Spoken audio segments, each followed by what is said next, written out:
Radio Pakistan معروف ادیب اور محقق علامہ نیاز فتح پوری کے یوم وفات پر خصوصی فیچر سنیے۔ تحریر محمد اکرام حسین، راوی و پروڈیوسر احتسام الحق۔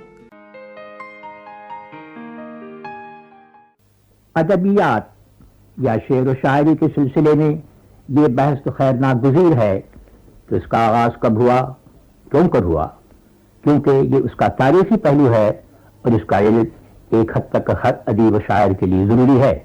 اسی طرح یہ گفتگو بھی یقیناً بے محل نہیں کہ اس کی ترقی کہاں ہوئی، کس طرح ہوئی اور اس میں حصہ لینے والے کون کون حضرات تھے، لیکن اس موضوع پر جغرافی حیثیت سے گفتگو کرنا اور کسی ایک مقام کو دوسرے مقام پر فوقیت دینا غالباً مناسب نہیں۔ علامہ نیاز فتح پوری کا آبائی وطن فتح پور تھا، لیکن وہ 1302 ہجری بمطابق 1884 بمقام سنئی گھاٹ ضلع بارہ بنکی میں پیدا ہوئے، جہاں ان کے والد محمد امیر خان بسلسلہ ملازمت مقیم تھے۔ جناب محمد امیر خان مرزا غالب اور امام بخش صہبائی وغیرہ کے دوستوں میں سے تھے اور علم و ادب سے گہرا شغف رکھتے تھے۔ انہوں نے اپنے بیٹے نیاز صاحب کی تعلیم و تربیت کا نہایت معقول انتظام بچپن ہی سے کر دیا۔ چنانچہ مولوی حبیب الدین اور مولانا صدیق حسن غازی پوری وغیرہ اتالیق کی حیثیت سے ان کے ساتھ رہے، لیکن باقاعدہ تعلیم کے لیے نیاز صاحب مدرسہ عالیہ رامپور اور ندوۃ العلماء لکھنؤ میں بھی رہے، لیکن اس سلسلے میں ان کا زیادہ قیام فتح پور میں رہا۔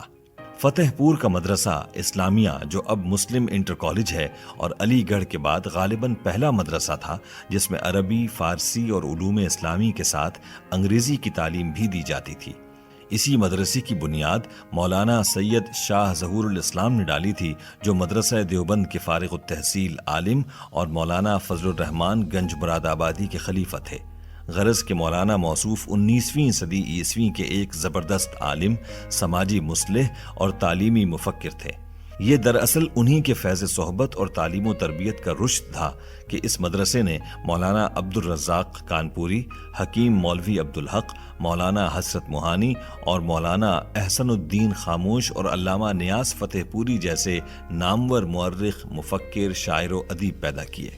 نیاز صاحب کی تعلیمی زندگی کا زیادہ حصہ مولانا ظہور الاسلام کی شاگردی میں گزرا۔ انہی کے مدرسے سے نیاز صاحب نے دیوبند کے نصاب تعلیم کی تکمیل کی اور وہیں سے 1899 کو میٹریکولیشن کا امتحان پاس کیا۔ 1900 میں پولیس کے سب انسپکٹر نامزد ہوئے اور مراد آباد میں 1 سال کی ٹریننگ مکمل کر کے تھانہ ہنڈیا ضلع آباد میں تعینات ہوئے۔ چونکہ ملازمت اور نیازی صاحب کی طبیعت میں بہت فرق تھا، اس لیے 2 سال میں استعفیٰ دے دیا۔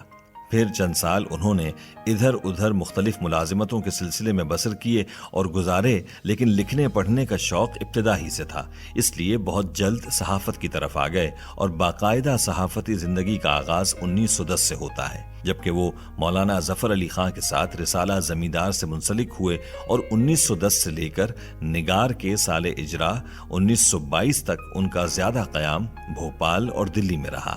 یہ وہ زمانہ تھا کہ ان کے انشائیوں اور افسانوں کی دھوم مچ رہی تھی اور بقول ملا واحدی، ڈاکٹر ذاکر حسین، ڈپٹی عبدالرؤف اور بعض دوسرے نوجوان نیاز صاحب سے ملنے کے لیے دلی کے پھیرے کیا کرتے تھے۔ فروری 1922 میں نیاز صاحب نے ترکی زبان کی مشہور شاعرہ نگار بنت عثمان کے کلام سے متاثر ہو کر رسالہ نگار جاری کیا۔ بعد ازاں نیاز صاحب بھوپال سے لکھنؤ منتقل ہو گئے اور نگار کو بھی ساتھ لے آئے۔ لکھنؤ میں انہیں ذاتی مکان، پریس اور اطمینان و آسائش کے سارے ذرائع حاصل تھے، لیکن اپنی چہیتی بیٹی شوکت جہاں کی ناگہانی موت سے سخت صدمہ انہیں پہنچا۔ اس کے بعد بعض ایسے افسوسناک خانگی واقعات رونما ہوئے کہ وہ نیاز صاحب کے لیے المیہ بن گئے۔ ان کے قلب و ذہن پر اس المیہ نے اتنا گہرا اثر ڈالا کہ وہ سخت علیل ہو گئے اور کئی ماہ تک صاحب فراش رہے۔ نیاز صاحب جس خانگی المیہ کا شکار ہوئے تھے، وہ قانوناً اس کا دفاع آسانی سے کر سکتے تھے، لیکن ان کی اخلاقی غیرت نے اسے قبول نہ کیا۔ وہ اس زہر کو بھی پی گئے، لیکن جینے کا حوصلہ باقی نہ رہا۔ ان حالات میں ان کے بعض احباب نے انہیں پاکستان آنے کا مشورہ دیا اور مجیب انصاری مرحوم کی کوششوں سے وہ پاکستان کے مشہور شہر کراچی آ گئے۔ لکھنؤ میں جو ذہنی اذیت انہیں پہنچی تھی اس کا ازالہ تو خیر ممکن نہ تھا، لیکن پاکستان آنے کے بعد پھر بھی فضا کی تبدیلی کا خاصا اثر رونما ہوا۔ اب اس اذیت سے بہت کچھ نجات پا گئے۔ نیشنل بینک آف پاکستان کے مینیجنگ ڈائریکٹر جناب ممتاز حسین کے التفات خاص نے انہیں فریئر ہال کراچی کے کتب خانے سے منسلک کر دیا۔ کیونکہ یہ کام نیاز صاحب کے مزاج کے عین مطابق تھا، اس لیے ان کی دلچسپی اور توجہ دونوں کا مرکز بن گیا، اور 2 سال کی مدت میں انہوں نے عربی اور فارسی کے ہزاروں مخطوطات پر مفید حواشی و اشارات مرتب کر دیے۔ پاکستان اردو ترقی بورڈ کی زیر ترتیب لغت پر نظر ثانی کا کام بھی ان کے سپرد تھا، اور آخری ایام تک وہ اس کام کو نہایت دلچسپی اور انہماک سے کرتے رہے۔ اس کے علاوہ ہفتہ وار کالم رنگا رنگ بھی پابندی سے لکھتے تھے، اور اپنی رسالے نگار کی کراچی کی ذمہ داریوں کا بھی انہیں بخوبی احساس تھا۔ سوالات و جوابات کا کالم، باب الاستفسار، باب الانتقاد وغیرہ مستقلاً وہی لکھتے تھے۔ علمی و ادبی مقالات اور مضامین کی ترتیب، پروف ریڈنگ اور کتابوں پر تبصرے کا کام انہوں نے معاونین پر چھوڑ رکھا تھا، لیکن پریس جاتے تھے اور سارے پرچے پر ایک نظر ضرور ڈالتے تھے۔ جو خطوط ان کے نام ہوتے، ان کے جوابات بھی وہ پابندی سے لکھنے کے عادی تھے۔ یہ سارا کام وہ حد درجہ انہماک سے کرتے تھے، لیکن تھکن کے آثار ان کے چہرے پر کبھی نہیں دیکھے گئے۔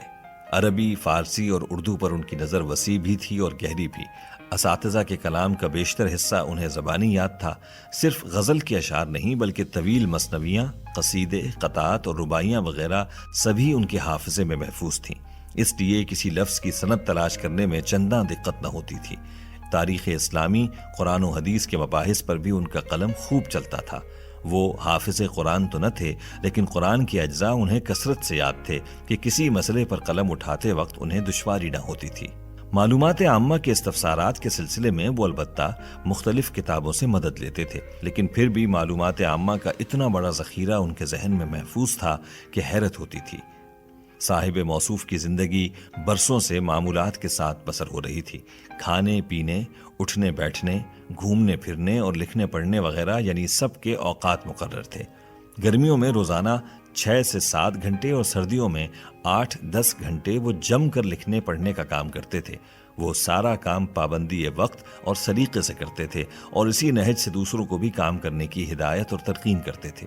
صحافت، ادبی تنقید، انشائیہ، مکتوب نگاری، تاریخ اسلام، جمالیات، افسانہ، ناولٹ، تحقیق، علوم عقلیہ، مذہبیات، نفسیات اور معلومات عامہ وغیرہ سب پر ہی انہیں بہت قدرت تھی۔ انہوں نے جب جب ان موضوعات پر قلم اٹھایا، اپنے مخصوص اسلوب نگاری اور طرز فکر کی بدولت ایسا نقش چھوڑ گئے کہ اردو میں جب بھی یہ موضوعات زیر بحث آئیں گے تو علامہ مرحوم کا نام ضرور لیا جائے گا۔ وہ کئی کتابوں کے مصنف بھی ہیں۔ افسانوں کے 2 مجموعے نگارستان اور جمالستان اور تاریخ الاولین، فراست عالیہ، جذبات بھاشا وغیرہ ان کی مشہور تصانیف ہیں، جبکہ نیاز صاحب کا پہلا افسانہ ایک شاعر کا انجام ہے۔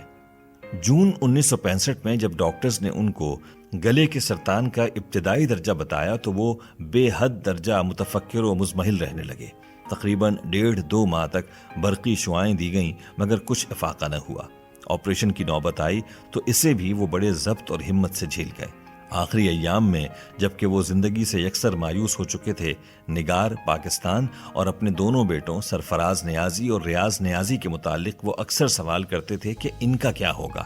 انہیں بڑا دکھ تھا اس بات کا کہ ان کے بعد نگار اپنی انفرادی روایت کے ساتھ جاری نہ رہ سکے گا، اور ان کے بیٹوں کی تعلیم و تربیت کی تکمیل ان کی خواہش کے مطابق نہ ہو سکے گی۔ لیکن افسوس، بلکہ صد افسوس کہ 24 مئی بروز منگل 1967 کو 80 سال کی عمر میں صبح 4 بجے انتقال کر